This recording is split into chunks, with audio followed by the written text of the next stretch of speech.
କାହିଁକି ମହାଦେବଙ୍କ ବେଶଭୂଷା ଅନ୍ୟ ଦେବତାମାନଙ୍କ ଠାରୁ ଭିନ୍ନ ଅଟେ? ଦେବତାମାନଙ୍କ ମଧ୍ୟରେ ଭଗବାନ ଶିବ ହେଉଛନ୍ତି ଏଭଳି ଏକମାତ୍ର ଦେବତା ଯାହାଙ୍କୁ ମହାଦେବ କୁହାଯାଏ। ମହାଦେବଙ୍କୁ କେବଳ ମନୁଷ୍ୟ ଭକ୍ତି ଭାବରେ ପୂଜା କରନ୍ତି ନାହିଁ, ବରଂ ତାଙ୍କୁ ସମସ୍ତ ଦେବାଦେବୀ ମଧ୍ୟ ପୂଜା କରିଥାନ୍ତି। ତାଙ୍କର ବେଶଭୂଷା ଉପାସନା ମଧ୍ୟ ଅନ୍ୟ ଦେବତାମାନଙ୍କ ଠାରୁ ଭିନ୍ନ। ଭଗବାନ ଶିବ ଏପରି ସ୍ଥାନରେ ବାସ କରିଥାନ୍ତି ଯେଉଁଠାରେ ଅନ୍ୟ କେହି ରହିପାରିବେ ନାହିଁ। କିନ୍ତୁ ଆପଣ କେବେ ଜାଣିଛନ୍ତି କି ମହାଦେବଙ୍କ ସ୍ୱରୂପ ଅନ୍ୟ ଦେବତାମାନଙ୍କ ଠାରୁ ଭିନ୍ନ କାହିଁକି? ସେ କାହିଁକି ସର୍ବଦା ମୁଣ୍ଡରେ ଚନ୍ଦ୍ର, ବେକରେ ସାପ, ହାତରେ ତ୍ରିଶୂଳ ଧରିଥାନ୍ତି? ତେବେ ଆସନ୍ତୁ ଜାଣିବା ଏହାର ରହସ୍ୟ। ଭଗବାନ ଶିବଙ୍କ ମସ୍ତକରେ ଚନ୍ଦ୍ରମା ଧାରଣ କରିବାର ଦୁଇଟି ପ୍ରଚଳିତ କାହାଣୀ ଅଛି। ପ୍ରଥମ କାହାଣୀଟି ହେଉଛି ରାଜା ଦକ୍ଷ ତାଙ୍କର 60 ଗୋଟି କନ୍ୟାକୁ ଜନ୍ମ ଦେଇଥିଲେ। ପୌରାଣିକ କଥା ଅନୁଯାୟୀ ରାଜା ଦକ୍ଷଙ୍କର 60 ଗୋଟି କନ୍ୟା ଥିଲେ, ଯେଉଁଥିପାଇଁ 27ଟି କନ୍ୟାଙ୍କର ବିବାହ କେବଳ ଚନ୍ଦ୍ରଦେବଙ୍କୁ କରିଥିଲେ। ଚନ୍ଦ୍ରଦେବ ସମସ୍ତ 27 ପତ୍ନୀଙ୍କ ମଧ୍ୟରୁ ରୋହିଣୀକୁ ଅଧିକ ଭଲ ପାଆନ୍ତି। ଏହି କାରଣରୁ ବାକି ପତ୍ନୀମାନେ ତାଙ୍କ ଉପରେ ସର୍ବଦା କ୍ରୋଧିତ ହେଉଥିଲେ। ଯେତେବେଳେ ରାଜା ଦକ୍ଷ ଏହି ବିଷୟରେ ଜାଣିଲେ, ସେ ଚନ୍ଦ୍ରଙ୍କ ଉପରେ କ୍ରୋଧିତ ହୋଇ ତାଙ୍କୁ ଯକ୍ଷ୍ମା ରୋଗର ଅଭିଶାପ ଦେଇଥିଲେ। ଏହି ଯକ୍ଷ୍ମା ରୋଗରୁ ମୁକ୍ତି ପାଇବା ପାଇଁ ଚନ୍ଦ୍ରଦେବ ଭଗବାନ ଶିବଙ୍କର କଠୋର ତପସ୍ୟା କରିଥିଲେ।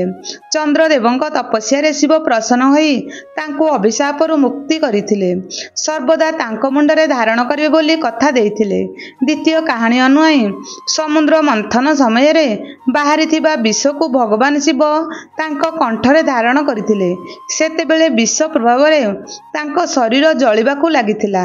ଶରୀରର ଉତ୍ତାପକୁ ହ୍ରାସ କରିବା ପାଇଁ ପ୍ରଭୁ ଭୋଲେନାଥ ତାଙ୍କ ମୁଣ୍ଡରେ ଚନ୍ଦ୍ର ଧାରଣ କରିଥିଲେ, ଯେଉଁ କାରଣରୁ ତାଙ୍କ ଶରୀରର ତାପମାତ୍ରା ହ୍ରାସ ପାଇଥିଲା। ଜଟାରେ ମାତା ଗଙ୍ଗା ରାଜା ଭାଗୀରଥୀ ତାଙ୍କ ପୂର୍ବପୁରୁଷଙ୍କ ଆତ୍ମାର ଶାନ୍ତି ପାଇଁ ମାତା ଗଙ୍ଗାକୁ ପ୍ରସନ୍ନ କରିଥିଲେ। ତାଙ୍କୁ ଅନୁରୋଧ କରିଥିଲେ ଯେ ସେ ନିଜେ ପୃଥିବୀକୁ ଯାଇ ପୂର୍ବପୁରୁଷମାନଙ୍କ ଆତ୍ମାକୁ ଶାନ୍ତି କରନ୍ତୁ। ମାତା ଗଙ୍ଗା ଭାଗୀରଥୀଙ୍କ ତପସ୍ୟାରେ ପ୍ରସନ୍ନ ହୋଇ ତାଙ୍କ ସହ ପୃଥିବୀକୁ ଆସିବାକୁ ରାଜି ହୋଇଥିଲେ।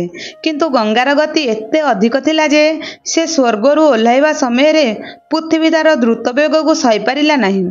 ଏହି ସମୟରେ ରାଜା ଭାଗୀରଥୀ ଭଗବାନ ଶିବଙ୍କର ତପସ୍ୟା କରିଥିଲେ। ଶିବ ଏଥିରେ ପ୍ରସନ୍ନ ହୋଇ ଥିଲେ ତାଙ୍କ ଜଟାରେ ମାତା ଗଙ୍ଗାକୁ ଧାରଣ କରି ବେଗର ହ୍ରାସକୁ କମ୍ କରିଥିଲେ। ଭଗବାନ ଶିବଙ୍କ ହାତରେ ସର୍ବଦା ତ୍ରିଶୂଳ ଶୋଭା ପାଇଥାଏ। ମାନ୍ୟତା ଅନୁଯାୟୀ ଯେତେବେଳେ ଏହି ବ୍ରହ୍ମାଣ୍ଡର ଜନ୍ମ ହୋଇଥିଲା, ସେହି ସମୟରେ ଭଗବାନ ଶିବ ଆବିର୍ଭାବ ହୋଇଥିଲେ। ସେତେବେଳେ ତାଙ୍କ ସହିତ ରଜ, ତମ, କାମ ନାମକ 3ଟି ଗୁଣ ଜନ୍ମ ମଧ୍ୟ ହୋଇଥିଲା। ତ୍ରିଶୂଳ ଏହି 3ଟି ଗୁଣର ସମାବେଶ ଅଟେ। ତ୍ରିଶୂଳର 3ଟି ଅଂଶ ଜନ୍ମ, ପାଳନ, ମୃତ୍ୟୁର ସୂଚକ ବୋଲି ବିବେଚନା କରାଯାଏ। ବେକରେ ସାପ ସମୁଦ୍ର ମନ୍ଥନ ସମୟରେ ନାଗରାଜ ବାସୁକି ନିଜକୁ ରସି ପରି ବ୍ୟବହାର କରିବାକୁ କହିଥିଲେ। ବିଶ୍ୱାସ ଅନୁଯାୟୀ ନାଗରାଜ ବାସୁକି ଭଗବାନ ଶିବଙ୍କର ପରମ ଭକ୍ତ ଥିଲେ। ଭଗବାନ ଶିବ ତାଙ୍କ ଭକ୍ତିରେ ପ୍ରସନ୍ନ ହୋଇ ତାଙ୍କୁ ସବୁଦିନ ପାଇଁ ନିଜର ବେକରେ ଧାରଣ କରିବାର ପ୍ରତିଜ୍ଞା କରିଥିଲେ। ବାଘର ଚର୍ମ ଯେତେବେଳେ ଭଗବାନ ବିଷ୍ଣୁ ନରସିଂହ ଅବତାରରେ ହିରଣ୍ୟକଶ୍ୟପକୁ ବଧ କରିଥିଲେ, ତାଙ୍କର କ୍ରୋଧ ଶାନ୍ତ ହୋଇନଥିଲା। ସେତେବେଳେ ଭଗବାନ ଶିବ ସର୍ବ ଦେବତା ଅବତାର ନେଇ ତାଙ୍କୁ ଯୁଦ୍ଧରେ ଆଘାତ କରିଥିଲେ ଏବଂ ଶେଷରେ ଶରୀର ତ୍ୟାଗ କରୁଥିବା ବେଳେ ଭଗବାନ ଶିବକୁ ତାଙ୍କ ଚର୍ମରେ ଏକ ଆସନର ରୂପ ଗ୍ରହଣ କରିବାକୁ ଅନୁରୋଧ କରିଥିଲେ। ସେବେଠାରୁ ଭଗବାନ ଶିବ ବାଘର ଚର୍ମକୁ ଆସନ ଏବଂ ଶରୀରରେ ପିନ୍ଧିଥାନ୍ତି। ଡମ୍ବରୁ ବ୍ରହ୍ମାଣ୍ଡର ଆରମ୍ଭରେ ଯେତେବେଳେ ସରସ୍ୱତୀ ଉତ୍ପନ୍ନ ହୋଇଥିଲେ, ସେତେବେଳେ ବୀଣା ସ୍ୱରରେ ଧ୍ୱନି ଜନ୍ମ ହୋଇଥିଲା। କିନ୍ତୁ ଏହି ସ୍ୱର ଏବଂ ସଙ୍ଗୀତ ବିହୀନ ଥିଲା। ସେହି ସମୟରେ ଭଗବାନ ଶିବ 14 ଥର ଡମ୍ବରୁ ବଜାଇ ନୃତ୍ୟ କରିଥିଲେ। ଏହି ଧ୍ୱନିରେ ବ୍ୟାକରଣ, ସଙ୍ଗୀତର ଧ୍ୱନ ତାଳର ଜନ୍ମ ହୋଇଥିଲା। ଏହି ପ୍ରକାରରେ ଶିବଙ୍କର ଡମ୍ବରୁ ଉତ୍ପତ୍ତି ହୋଇଥିଲା। ଶିବ କାହିଁକି ସବୁଦିନ କୈଳାସ ପର୍ବତରେ ବାସ କରୁଛନ୍ତି? କାରଣ ପାର୍ବତୀ ଶିବଙ୍କୁ ବହୁ ବୁଝାସୁଝା କରି ସୁନ୍ଦର ଗୃହ ନିର୍ମାଣ କରିଥିଲେ। ସେହି ଗୃହରେ ଶନିଙ୍କ କୋପଦୃଷ୍ଟି ଅଛି ବୋଲି ନାରଦ ମୁନି କହିଲେ। ଏହାର ପ୍ରତିକାର ପାଇଁ ଶିବ ସ୍ୱର୍ଗପୁରକୁ ଯିବା ସମୟରେ ପାର୍ବତୀଙ୍କୁ କହିଯାଇଥିଲେ ଶନିଦେବ ସହିତ ପରାମର୍ଶ କରିବି। ଏହି ଗୃହରୁ ଶନିଦେବଙ୍କୁ ନଜର ହଟାଇବା ପାଇଁ। ଶନିଦେବ ଯଦି ରାଜି ନ ହେବେ ମୁଁ ଡମ୍ବରୁ ବଜାଇବି।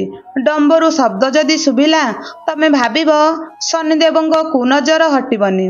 ଶନିଦେବ ନଜର ରହିଲେ ଘରେ ସୁଖ ଶାନ୍ତି ଐଶ୍ୱର୍ଯ୍ୟ ଜମା ବି ରହିବନି। ଏହି ଗୃହ ଭାଙ୍ଗିଦେବ। ପାର୍ବତୀ କହିଲେ ଠିକ୍ ଅଛି। ଶିବ ସ୍ୱର୍ଗପୁରରେ ପହଞ୍ଚି ଶନିଦେବ ସହିତ ସାକ୍ଷାତକାର କଲେ। ଶିବ କହିଲେ ଶନିଦେବଙ୍କ କୁନଜର ହଟାଇବା ପାଇଁ। ଶନିଦେବ କହିଲେ ପ୍ରଭୁ ଆପଣଙ୍କ ଘର ଉପରେ ମୁଁ କିପରି କୁନଜର ପକେଇବି? ଶନିଦେବ ରାଜି ମଧ୍ୟ ହେଲେ, କୁନଜର ପକେଇବେ ନାହିଁ ବୋଲି କଥା ଦେଲେ। ସମସ୍ତ ଦେବାଦେବୀ ଶିବଙ୍କୁ ଦେଖି ବହୁତ ଖୁସି ହୋଇ ଶିବଙ୍କୁ କହିଲେ ଦେବଦେବ ମହାଦେବ ବହୁତ ଦିନ ପରେ ସ୍ୱର୍ଗପୁରକୁ ଆସିଛନ୍ତି। ଶିବ ତାଣ୍ଡବ ବହୁଦିନ ହେଲା ଦେଖିନୁ। ମହାଦେବ ସମସ୍ତ ଦେବାଦେବୀଙ୍କ କଥା ଶୁଣି ଶିବ ତାଣ୍ଡବ ଆରମ୍ଭ କଲେ। ତାଣ୍ଡବ ଯେତେବେଳେ କଲେ ଡମ୍ବରୁ ବଜାଇ ତାଣ୍ଡବ କଲେ। ଡମ୍ବରୁ ଶବ୍ଦ ଶୁଣି ପାର୍ବତୀ ପିଟି ପିଟି ଘରଦ୍ୱାର ଚୁରମାର କରିଦେଲେ। ଶିବ ସ୍ୱର୍ଗରେ ତାଣ୍ଡବ ସାରି କୈଳାସ ପର୍ବତରେ ପହଞ୍ଚି ଦେଖିଲେ ଘର ଦ୍ୱାର ଭାଙ୍ଗି ଗୁଣ୍ଡ। ଶିବ କହିଲେ ପାର୍ବତୀ ଏ ତମେ କ'ଣ କଲ? ନିଜ ହାତରେ ନିଜ ଘର ଭାଙ୍ଗିଦେଲ। ପାର୍ବତୀ ମହାଦେବ ତମେ କହିଯାଇଥିଲ ଶନିଦେବ ଯଦି ରାଜି ନ ହେଲେ ଡମ୍ବରୁ ବଜାଇବ। ଡମ୍ବରୁ ଶବ୍ଦ ଶୁଣି ନିଜ ହାତରେ ଭାଙ୍ଗିଦେଲି।